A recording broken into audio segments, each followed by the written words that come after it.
రోమా సామ్రాజ్యానికి capital city రోమా సామ్రాజ్యం పరిపాలిస్తున్న రోజుల్లో రోమ్ అనేటటువంటి పట్టణంలో ఉన్న సంఘానికి పౌలు ఉత్తరం రాస్తున్నాడు. ఇంతకీ రోమా పట్టణంలో ఉన్నటువంటి సంఘానికి ఉత్తరం రాస్తున్నాడు కదా పౌలు. ఆ సంఘాన్ని ఎవరు స్థాపించారు? ఇది పౌలు స్థాపించినటువంటి సంఘం కాదు. అప్పటికింకా పౌలు అక్కడికి వెళ్ళలేదు. మరి వెళ్ళకుండా పౌలు ఎలా స్థాపించగలడు? సాధ్యం కాదు. మరి ఎలా స్థాపించబడింది? దేశ విదేశాల్లో చెదిరిపోయినటువంటి యూదులు వాళ్ళందరూ కూడా పెంతెకోస్తు పండగ సందర్భంగా యెరూషలేముకు వచ్చారు. అలా వచ్చిన వాళ్ళు డిఫరెంట్ కంట్రీస్ నుంచి కూడా వాళ్ళు వచ్చారు. యోవేలు ప్రవక్త ఇచ్చినటువంటి ప్రవచనాన్ని ఎత్తి చూపిస్తూ పేతురు తన ప్రసంగాన్ని ప్రారంభించాడు. ఆ రోజు ఒక అద్భుతమైన ప్రసంగం చేశాడు. ఆ ప్రసంగం యొక్క సారాంశాన్ని విన్నటువంటి వాళ్ళు పశ్చాత్తాపడి యేసుక్రీస్తును సొంత రక్షకునిగా అంగీకరించారు. వారిలో కొందరు రోమా సామ్రాజ్యం నుంచి, రోమా పట్టణము నుండి వచ్చిన వారు ఆ రోజు సువార్త విన్నారు. విని తిరిగి తమ ప్రాంతానికి వెళ్ళారు. రోమా పట్టణానికి వెళ్ళిపోయారు. వారు విన్నటువంటి సత్యాన్ని, సువార్త సారాంశాన్ని, అలాగే పొందుకున్న రక్షణ భాగ్యాన్ని, ఆనందాన్ని దాచిపెట్టుకోకుండా రోమా పట్టణానికి వెళ్ళి అక్కడ సువార్త ప్రకటించడం ప్రారంభించారు. ఫలితంగా వారి సువార్త సేవ వల్ల కొంతమంది రక్షించబడ్డారు. అక్కడ ఒక సంఘం ఏర్పడింది అనేది బైబిల్ పండితుల యొక్క అభిప్రాయం. రోమీలకు రాసిన పత్రిక ఎవరు రాశారు? రోమీలకు రాసిన పత్రిక అపోస్తుడైనటువంటి పౌలు రాశాడు. ఏ సంవత్సరంలో రాశాడు? క్రీస్తు శకము 57వ సంవత్సరంలో ఈ పత్రిక రాశాడు. ఎన్ని అధ్యాయాలు ఉన్నాయి? 16 అధ్యాయాలు ఉన్నాయి. ఎన్ని వచనాలు? 433 వచనాలు. ఎన్నో పుస్తకము? 45వ పుస్తకము. ఎక్కడి నుంచి రాశాడు?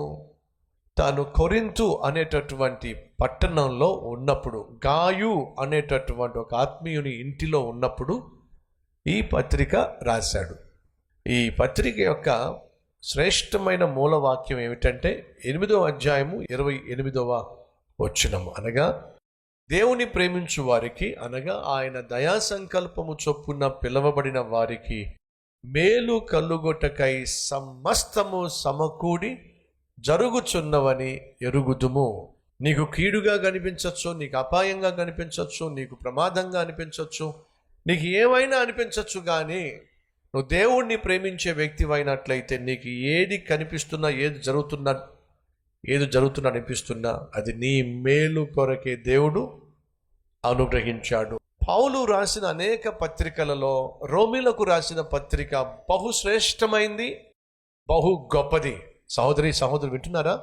21 పత్రికలు రాయబడినాయి. ఈ 21 పత్రికలలో అన్నిటికంటే బహుశ్రేష్టమైన పత్రికగా రోమీలకు రాసిన పత్రిక లిఖించబడింది.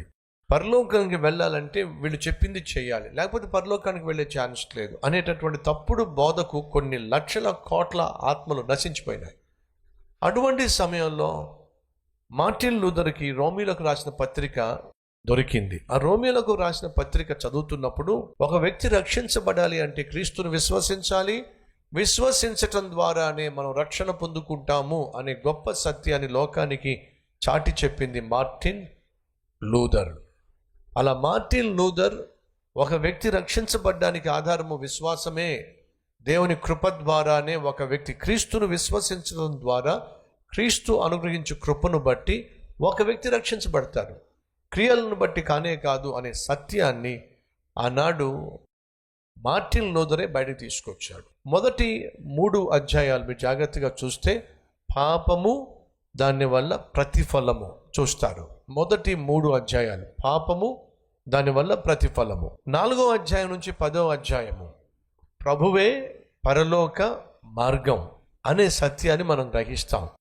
11వ అధ్యాయం నుంచి 16వ అధ్యాయం వరకు పరిశుద్ధంగా జీవించటం, పరలోకానికి చేరుకోవడం, ఈ 3 విషయాలను తెలియజేస్తుంది. రోమీలకు రాసిన పత్రికకు మరొక పేరు ఉంది. అదేమిటంటే పౌలు రాసినటువంటి సువార్త. మత్తయి రాసిన సువార్త ఎలా అంటామో అలాగే రోమీలకు రాసిన పత్రిక పౌలు రాసినటువంటి సువార్త అని కూడా దీనికి ఒక పేరు ఉంది. రైట్?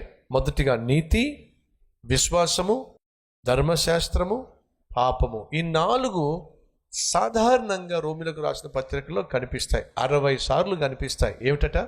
నీతి, విశ్వాసము, ధర్మశాస్త్రము, పాపము అనేవి సాధారణంగా మీకు కనిపించే ఒక 60 సార్లు కనిపిస్తాయి. 1 నుంచి 11 అధ్యాయాలు క్రైస్తవ సిద్ధాంతపరమైన బోధను తెలియజేస్తే 12 నుంచి 16 అధ్యాయాలు క్రైస్తవ వాక్యానుసారమైన జీవిత విధానాన్ని తెలియచేస్తుంది. ప్రాముఖ్యంగా 8వ అధ్యాయంలో మనం చూసే విలువైన విషయాలు ఏమిటంటే, యేసుక్రీస్తు నందు మనం ఉన్నట్లయితే మనకు ఏ శిక్షా విధి లేదు.